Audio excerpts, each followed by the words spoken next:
Welcome back once again to 80 Proof Gaming. I decided to have another look at Battle for Graxia because it's in the open beta phase now, and I was a little more harsh than it deserved in my original look. I didn't give it much of a chance, and in a MOBA game you have to play and play and play before you really get an idea of how it's different from other MOBAs. I'm playing Tatiana for this game, and I'm going for a little bit of an abnormal build. I am starting with the Will Crystal. Typically you start with boots and pots, the level 1 boots, and as many pots as you can fucking afford. I decided to try out this different build because I wanted more mana regen. I just wanted to have a ton of mana regen so that I could cast my Q more often. The way Tatiana works is she is a melee tank support. She has her Q is a circle AoE, and it heals everyone in all allies in the AoE and damages all enemies in the AoE. It's really significant damage, and it has the capability to turn around fights. You get low, you bait the other player into a longer and longer fight, and then you use the Q, and all of a sudden they realize you're gonna win this fight and they're gonna lose this fight because the HP isn't where they thought it was. The W is a shield, can only be placed on allies, can't be placed on yourself, unlike the Q. The E is only on yourself, and it is a movement speed increasing maneuver. And the R, your ult, is rebirth. It allows you to come back to life once you're dead, and that is can target yourself or it can target your allies. Now, something different about this game from most MOBAs is you have a once per fight move. In hers, it breaks CCs and buffs allies around her, makes them more tanky. And it looks like I am up against that Medusa dude. I don't actually remember her name, but she is basically, she's just the base AD ranged carry. Just absolutely typical standard ranged AD carry.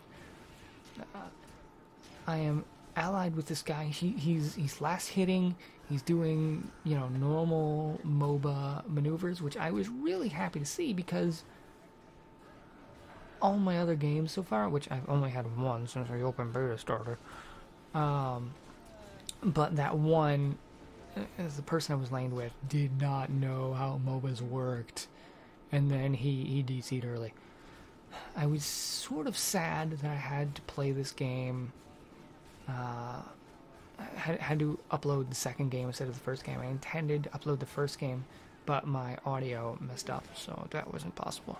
And my audio messed up in this video too, so I'm essentially recasting it. I'm doing my commentary while watching instead of doing my commentary while playing. I don't like to do that. Usually it seems to me that the commentary is better during the game for me, which is bizarre. The potions in this game are super effective. Super effective. Ooh, I decided to heal there. That is kind of a waste of mana on Iceland. Iceland is much better, much more effective if you save your heal for when you can hit opponents and allies at the same time. And right here is when I realize that their AD carry is really low health, and I know that Q does a ton of damage, so I decide pretty soon here to start using my Q to harass. It takes me a while. Anyways, pretty soon, here we go. I try to initiate a fight here, and I just realized he has a snare. Not only does he have a snare slow, but he has that move where he tunnels under the ground and comes up underneath him as a knock-up. And that is really cool because my W has a shield. And since he is stationary when he uses the move originally, I see that he's using the move. I see the positioning of the opponent. I should be able to predict if he's trying to use it on the opponent and put my shield on before it even goes. And then he's wham, right in the middle of the team and shielded at the same time. One thing to note here, you see on the minimap, the Minotaur is AFK He's out of the game. He's DC'd. He's level 1. So we are playing 4v5 from the very beginning. And so far, we are 4-0. We have the clear advantage. Here's where I started to do that ranged harass with Q.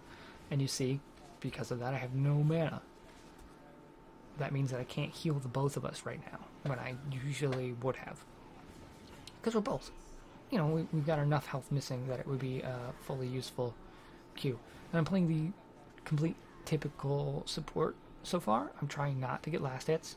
Trying not to steal gold from Enraged Noob. And if I had thrown my Q in that fight, if I'd had the mana to throw my Q in that fight, I would have killed her instead of her escaping. But because I didn't kill her instead of her escaping, I managed to get the heal off on Enraged Noob, and it may have saved his life. It's hard to say. So here it is, support v support. He's experimenting with his moves over there completely uselessly. And now it's just, we're trying to get to that turret, but really we do not have the tankiness that we need to be able to, you know, dart in there and get the damage on the turret. Too early to start trying to damage the turret. So really what we needed to do was just stay with our creeps and wait, and wait, and wait. There, I could have just stayed in that brush. Could have just stayed in the brush and fought it out with him, because really my character is better than his character at 1v1 fights. It's one of the things I like about Iceland. She's not ranged, so she can't like support in damage in the early game duo fights unless they play in such a way that she can get into melee. And if she can, she has the speed from her E to stay in melee.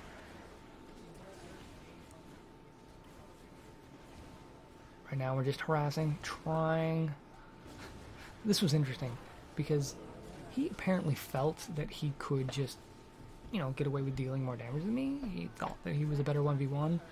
Both of us thought that our carries would come into the fight earlier than they did, but it just wound up me hitting him as he hit me. Not really a whole lot was going on there. Here, there it was. He pushed in more than he needed to, had no health, and then Talia showed up, and I stuck around longer than I should have because I thought that I had more escape than he did, but I didn't have enough mana to cast my E to give me the increased movement speed, so I wound up dying instead of him, and he got away. When he really started with the poor play, and I adapted less well than he did, but that's alright. It gave me a chance to go back, finish off my will crystal, is that what it's called, and start off with my boots. That means I've got better movement speed, and you know, that won't happen again because I've got more movement speed now. I've got the movement speed to escape from fights like that. And I've still got 4 pots, which was bizarre. Usually I use a lot more pots than this. At least I did in the closed beta. Iceland's been my character since the beginning. She's so cool. I get a kick out of her.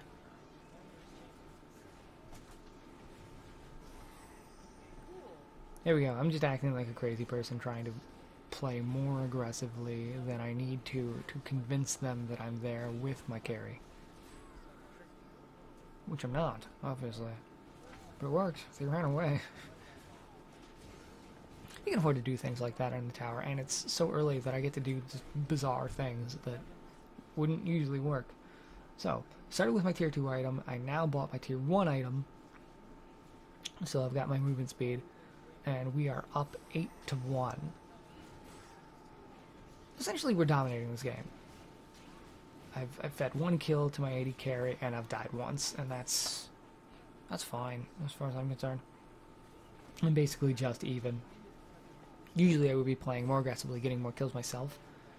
And at this point I decided it's okay for me to start getting some last hits, because really I don't know about his character. I don't know how he is a carry. I think I might actually be able to carry harder than he can. And Iceland can be played really well as a hybrid. You can get some damage and some defense and just be an all-around brawler and just brutalize people, just bully everyone everywhere. Oh, and that is how kills can be set up with this combo. Sadly, we did not get the kill out of it. His disable and our damage combined were not enough. And that is the downside to Iceland. She actually has no disable. None at all.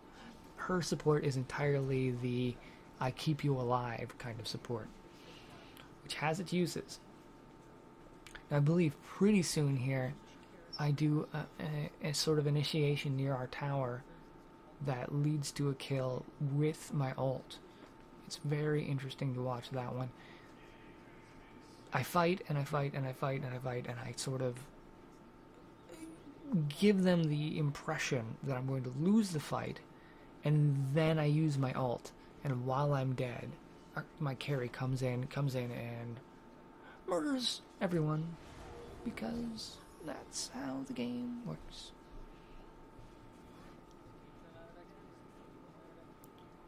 Right now, here's where I'm basically, I put myself on the other side of the creeps to keep them out of XP range, but then I saw that because I was positioned there, my carry thought that I was trying to initiate a fight, so he stayed that side of the creeps too, which meant that he was missing last hits. So I went back to encourage him to go back and get his last hits. Here's where I keep on trying to stand and move around as close to and aggressively to them as I can possibly do it, to try and keep them out of position in a place that they do not want to be. But I take some tower hits. That was completely accidental. I did not mean to do that. I just wasn't paying enough attention to where my creeps were standing. Here, I had an excuse to whack on the tower a little bit, so I went ahead and do that.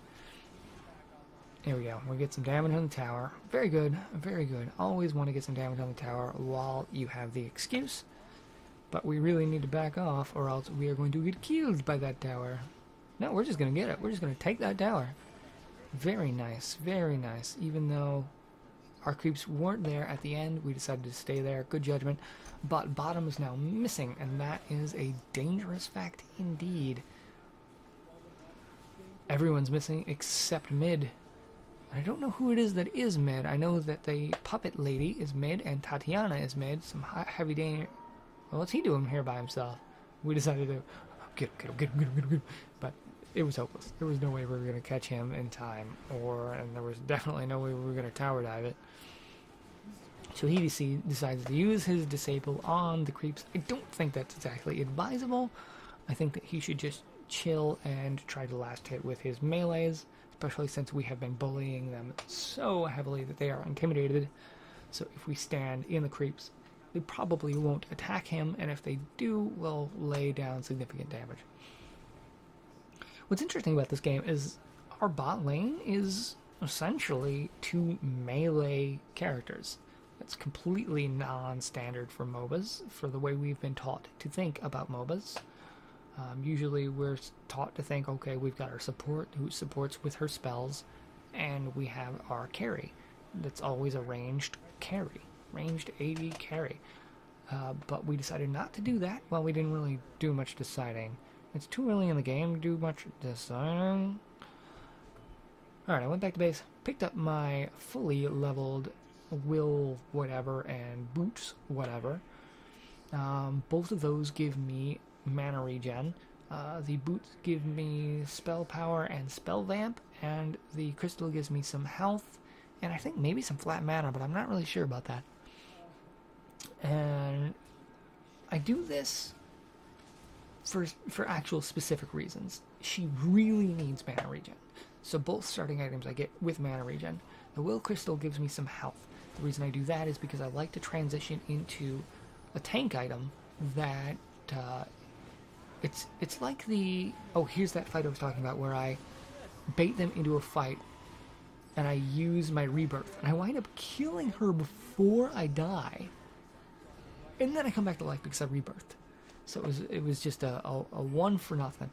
We managed to get 1 kill for no sacrifice on our part. And then this guy, he decided to push back in because he thought he could kill me with because I got no health. But I just sort of kite around, and he decides he's got this ult I didn't even know about, So we decided he would chase me. He winds up getting full health with it. And he gets the kill, but he got the kill by committing suicide. And my carry gets a kill for that. So one support gets a kill and feeds a kill to our carry. So definitely not worth it for him. So I was saying I get these two items, one for the mana regen, the other one for the health and mana regen, and I use that health and build. There it is. The pristine plate turns into an item that deals damage around you based on a percentage of your total health. That's the maxed out version, max level version. Deals damage around you based on your total health. And then I build health items after that. Health and whatever else I need in the game. Maybe they've got a heavy magic damage team, so I need more magic resist. Maybe they're playing really aggressively, so I find myself casting spells more often, so I need more mana regen. Whatever it is that I need in this specific game, I build that with some health to keep buffing that damage AoE around myself. And I look out on there, holy crap, we're in their base, killing their dudes. And that was a little surprising to me. I didn't realize we were playing quite that well. So I run down here and I'm like, alright, I'm going to try and help out. But they surrender before the game ends. So we get some kills down here. I have some really clutch play in here. Lots of really clutch shields, really clutch. I even did a rebirth that was really effective. And I keep sustaining our team, and they keep coming in one at a time. We just murder them. Murder, over and over again. And victory. I thought they had surrendered, but now I realize that we just actually won. So that was great. Anyway, thanks guys for watching. It is in open beta, so please, please, please go and play it for yourself because it's a great game.